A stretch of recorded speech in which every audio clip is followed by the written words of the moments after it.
Okay, so our last speaker this evening will talk about an under-researched group in Norway, which is gay men diagnosed with HIV. She has always been interested in stigmatization and discrimination, which made this topic a natural choice for her master thesis project at the University of Oslo. Today, Anette will be talking about her master thesis. Today, so give a warm welcome to Anette Enoksen.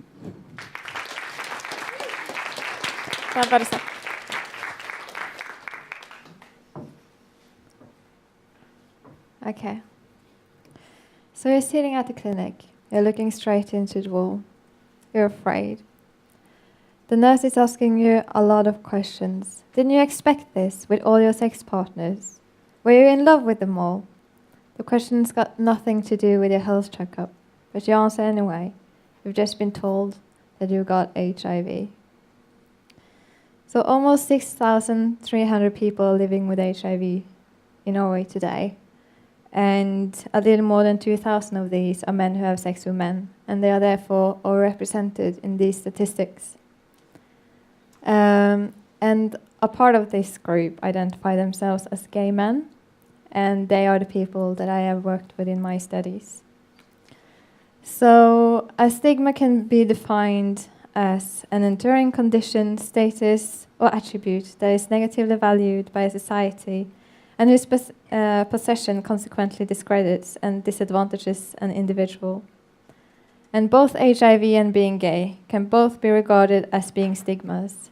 And for this group, HIV is therefore their second stigma.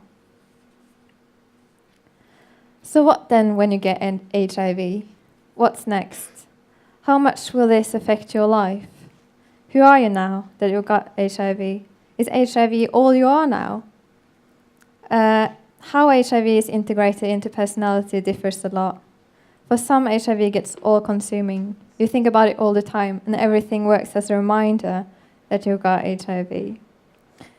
It seems like these thoughts are particularly prevalent for a lot of people early on after receiving the diagnosis, but for others, it continues being all-consuming for a long time. Other people describe HIV as just being one of many things, like, I'm a lawyer, I'm a man, I like watching football, and I'm living with HIV.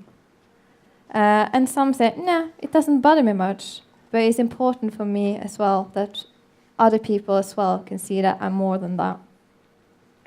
And of course, how other people view you will also affect how you look upon yourself.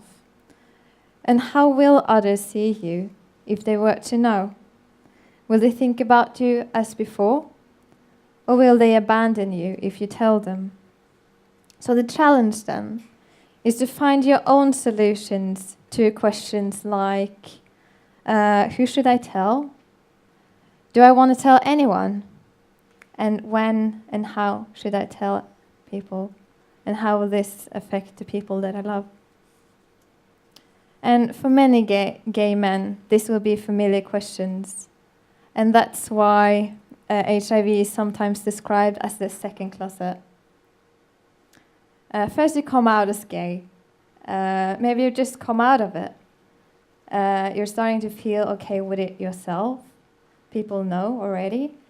And then you get this diagnosis. And then you have to go through it all over again with the same questions. Who should I tell? When? How? And yeah, you can experience stigmatization when you tell people. And it can be from anyone. It can be from your family. You don't know how people react before you tell them. You can experience it in the health sector, at work, during dating, anywhere. Interestingly, the gay community was described as being very divided, where some of them were described as having more knowledge than other people, and they were described as being very relaxed about it and very open. It wasn't a problem. But on the other hand, the same community was described as being the place where they experienced the most stigma and where people were most mean about it as well. But not everyone report that they experience stigmatization today. Some say that they live good lives, that they are satisfied with who they are, and they don't think it needs to be such a big problem.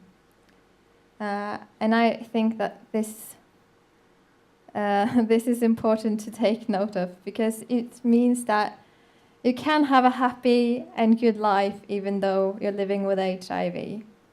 And it means that this is a possibility. But for more people to be able to do so, we have to make sure that everything is in place for them to be able to, because stigmatization can have huge consequences for those experiencing it. And just knowing that there are stigmatizing attitudes out there in society can absolutely influence how you view yourself. And it can ultimately result in people stigmatizing themselves and looking down at themselves because they're living with HIV. In my interview, self-stigma, which this is called, was described as the most common stigma in their perspective. And it can result in everything from isolation, self-destructive behavior, or even suicide, if going too far. And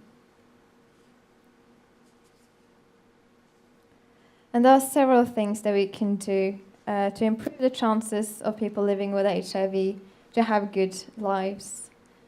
And maybe one of the most important ones is more knowledge among the general people, in the health sector, in the gay community, everyone.